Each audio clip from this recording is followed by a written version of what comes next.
नमस्कार दोस्तों, स्वागत है आपका हमारे YouTube channel the new classes में। तो दोस्तों, आज से हम लोग शुरू करने वाले हैं क्लास 9th की मैथमेटिक्स की बुक सीरीज। इसमें हम लोग क्लास 9th के सारे चैप्टर्स को कवर करने वाले हैं। हम लोग सारे चैप्टर्स के बारे में डिटेल से बात करेंगे। आज की जो वीडियो है केवल इंट्रोडक्शन पार्ट होने वाली है, जिसमें हम लोग ये देखेंगे कि क्लास 9th की मैथमेटिक्स बुक में कितने चैप्टर्स दिए हुए हैं और उन चैप्टर्स के अंतर्गत हमें क्या क्या पढ़ना है, क्या क्या चीज़ों के बारे में डिस्कस करना है। चलिए हम लोग अपनी वीडियो को बिना किसी देरी के शुरू करते हैं। यहाँ से मैंने 9th की बुक की PDF ओपन कर ली है। आप चाहे तो इसे डाउनलोड कर सकते हैं गूगल से ईजिली से। अब मैं आप लोगों को बता दूं कि इसमें केवल 12 चैप्टर दिए हुए हैं। मतलब क्लास 9th के बुक में हमें केवल 12 चैप्टर्स को स्टडी करना है। पहले जो इसकी बुक थी उसमें 15 चैप्टर थे, लेकिन 3 चैप्टर को हटा दिया गया है नए वर्जन में। तो इसको हमको केवल 12 चैप्टर को स्टडी करना है। तो यहाँ से मैंने इसकी विषय सूची ओपन कर ली है। यहाँ से हमारा जो पहला चैप्टर है संख्या पद्धति का, हमें पहले चैप्टर संख्या पद्धति के बारे में इंट्रोडक्शन करना है। इंट्रोडक्शन में हम लोग पढ़ेंगे इसके इंट्रोडक्शन के बारे में। तो उसके बाद में हम जानेंगे कि अपरिमेय संख्याएँ क्या होती हैं, अपरिमेय संख्याएँ कैसे दिखती हैं, उन्हें कैसे पहचान सकते हैं। फिर उसके बाद में हम बात करेंगे वास्तविक संख्याओं एवं उनके दशमलव प्रसार के बारे में, कि वास्तविक संख्याएँ क्या होती हैं और उनका दशमलव प्रसार कैसे किया जाता है। फिर उसके बाद में हम लोग बात करेंगे वास्तविक संख्याओं पर लगने वाली कुछ संक्रियाएँ, वास्तविक संख्याओं के लिए घातांक, कि क्या घातांक नियम होते हैं, वास्तविक संख्याओं की कितनी घातें लगा सकते हैं। और फिर लास्ट में हम लोग पढ़ेंगे इस चैप्टर की समरी। फिर उसके बाद में हमारा आ जाएगा दूसरा चैप्टर। दूसरे चैप्टर में हम लोग पढ़ेंगे भूमिका इंट्रोडक्शन पार्ट में, यानी कि बहुपद होता क्या है, क्या कैसे बहुपद दिखते हैं। फिर उसके बाद में हम लोग पढ़ेंगे एक चर वाले बहुपद, यानी कि एक चर वाले बहुपद वह होते हैं जिनमें घात एक होती है। फिर उसके बाद में हम लोग पढ़ेंगे बहुपदों के शून्यक, बहुपदों का शून्यक हम लोग कैसे निकाल सकते हैं, इसके अलग तरीके होते हैं। 2-3 तरीकों से मैं आप लोगों को बहुपद का शून्यक निकालना बताऊंगा। फिर उसके बाद में हम लोग पढ़ेंगे बहुपदों के गुणनखंड, बहुपदों का गुणनखंड कैसे कर सकते हैं, उनके अलग अलग गुणनखंडों को ज्ञात कैसे कर सकते हैं। फिर हम लोग पढ़ेंगे बीजीय सर्वसंख्याएं, बीजीय सर्वसंख्याएं जैसे कि a+b का होल स्क्वायर, a+b का होल क्यूब, ये सारे सूत्र पढ़ेंगे। फिर उसके बाद में हम लोग इस चैप्टर की समरी पढ़ेंगे। तो उसके बाद में हमारा तीसरा चैप्टर आता है निर्देशांक ज्यामिति।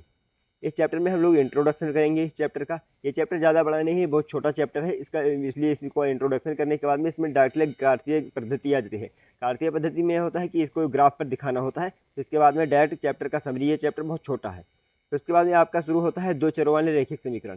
इस चैप्टर में ये काफ़ी बड़ा चैप्टर है और इस चैप्टर में अच्छे अच्छे सवाल दिए जाते हैं जो कि एग्जाम के पॉइंट ऑफ व्यू से बहुत इंपॉर्टेंट होते हैं। इसका हम लोग इंट्रोडक्शन करेंगे, फिर हम लोग पढ़ेंगे रैखिक समीकरण के बारे में।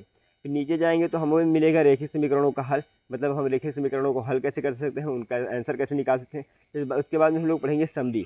समरी पढ़ने के बाद में हम लोग को पाँचवा चैप्टर जो आता है यूक्लिड की ज्यामिति का परिचय। ये चैप्टर बहुत छोटा चैप्टर है, ये भी इसमें केवल परिभाषाएं पढ़नी होती हैं और केवल अभिधारणाएं लिखती हुई होती हैं, ज़्यादा इसमें कुछ नहीं करना होता है। तो इसको इंट्रोडक्शन करके हम लोग इसकी यूक्लिड की परिभाषाएं जानेंगे कि यूक्लिड होता क्या है और इसकी अभिधारणाएं क्या क्या होती हैं। फिर इसके बाद में चैप्टर की समरी करके इसको खत्म करेंगे। उसके बाद में हमारा जो चैप्टर स्टार्ट होता है रेखा गणित का, जिसमें हम लोग पढ़ेंगे रेखाएं एवं कोण के बारे में। कोण क्या होते हैं, रेखाएं क्या होती हैं, रेखाएं कैसे बनती हैं, पटरी और प्रकार से कोण कैसे बनाए जाते हैं, और भी बहुत सारी डिटेल्स का इंट्रोडक्शन करेंगे। फिर आधारभूत पद एवं परिभाषाएं, मतलब कि रेखा किसे कहते हैं, कोण किसे कहते हैं, ये सारी परिभाषाएं पढ़ेंगे। समांतर रेखाएं क्या होती हैं, अधिक कोण किसे कहते हैं, ये सारी चीज़ों के बारे में डिटेल से में बात करेंगे। उसके बाद में आ जाएंगी प्रतिच्छेदी रेखाएं एवं अप्रतिच्छेदी रेखाएं। जो रेखाएं प्रतिच्छेद एक दूसरे को करती हैं उन्हें प्रतिच्छेदी रेखाएं कहते हैं, और जो एक दूसरे को प्रतिच्छेद नहीं करते हैं उन्हें अप्रतिच्छेदी रेखाएं कहते हैं। तो इन सब के बारे में हम डिटेल में बात करेंगे। उसके बाद में आ जाएंगे कोणों के बारे में सीखेंगे। फिर एक ही रेखा के समांतर रेखाएं, मतलब समांतर रेखाएं कैसी होती हैं, वो एक दूसरे के समांतर क्यों होती हैं, ये सारी बातें डिटेल्स में बात करेंगे। उसके बाद में चैप्टर की समरी करेंगे। फिर उसके बाद में हमारा चैप्टर स्टार्ट होता है त्रिभुज। 7वां नंबर का चैप्टर है त्रिभुज। ये काफ़ी अच्छा चैप्टर है, ये काफ़ी बड़ा भी चैप्टर है और ये बहुत कठिन भी लगता है लोगों को, लेकिन मैं आप लोगों को बिल्कुल एकदम आसान तरीके से बताऊंगा। तो इसका इंट्रोडक्शन करेंगे। फिर त्रिभुजों की सर्वांग समता पढ़ेंगे।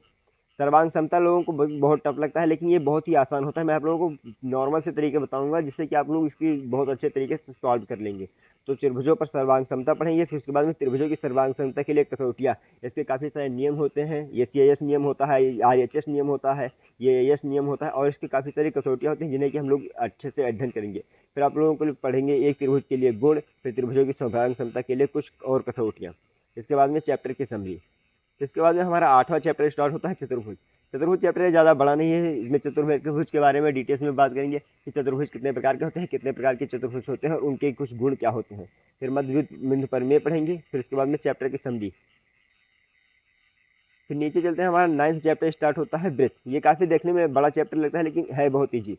तो वृत्त के बारे में हम जीवा पढ़ेंगे, जीवा क्या होते हैं, अंश क्या होते हैं, कोण क्या होते हैं, त्रिज्या क्या होती है, व्यास क्या होता है, इन सब चीज़ों के बारे में डिटेल्स में बात करेंगे। फिर केंद्र से जीवा पर लंब कैसे डालते हैं वो सारी चीज़ें देखेंगे। सामान्य जीवाएँ क्या होती है, उनके केंद्र से दूरियाँ क्या होती हैं, जीवाओं की दूरियाँ कैसे निकाली जाती हैं, ये सारी चीज़ें। जीवाओं के केंद्र पर 90 अंश का कोण कब बनता है, लंब कैसे डाला जाता है, ये सारी चीज़ें। फिर एक वृत्त से चाप पर द्वारा अंतरित कोण या चक्रीय चतुर्भुज और इसकी समरी, ये सारी डिटेल्स में बात करेंगे। फिर हमारा आ जाता है सबसे आसान चैप्टर, जो कि क्लास 9 के स्टूडेंट को सबसे आसान लगता है, हीरोन का सूत्र। इसमें केवल एक सूत्र आपको याद कर लेना है, पूरा चैप्टर खत्म। एक सूत्र याद कर लीजिए, आपका पूरा चैप्टर खत्म हो जाएगा, इसका पूरा चैप्टर खत्म हो जाएगा, इसमें कुछ नहीं है, ये बहुत ईजी सवाल है। फिर हम लोगों का स्टार्ट होता है 11th चैप्टर, पृष्ठीय क्षेत्रफल एवं आयतन। ये चैप्टर कुछ अच्छा है, इसको पढ़ने में कुछ टाइम भी लगेगा और इसमें बहुत सारे फार्मूले भी होते हैं, आपको फार्मूला याद करना पड़ेगा, क्योंकि जो फार्मूला आपको याद रहेगा तो आपका सवाल चुटकियों में लग जाएगा।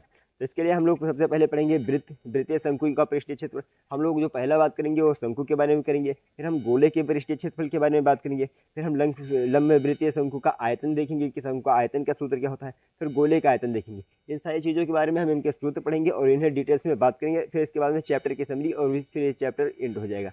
फिर हमारा लास्ट चैप्टर जो आता है संख्यांकी 12 चैप्टर। पहले दो चैप्टर और थे, प्रायिकता थी और रचनाएं थी, लेकिन इस बार नए सिलेबस में रचनाएं और प्रायिकता इन दोनों को हटा दिया गया है। 12th चैप्टर जो है वो संख्यांकी है। संख्यांकी में हम लोग बात करेंगे आंकड़ों का आलेखीय निरूपण, मतलब आंकड़ों को हम आलेखीय रूप से कैसे दर्शा सकते हैं। तो इसके बाद में चैप्टर की समरी और चैप्टर एंड। तो ये था आपका क्लास 9 की मैथमेटिक्स का बेसिक इंट्रोडक्शन। तो आज की इस वीडियो में यहीं तक। हम लोग मिलते हैं नए चैप्टर में। नए चैप्टर के स्टार्टिंग में हम लोग स्टार्ट करेंगे फर्स्ट प्रश्नावली को, संख्या पद्धति को। तो चलिए हम लोग मिलते हैं नए वीडियो में।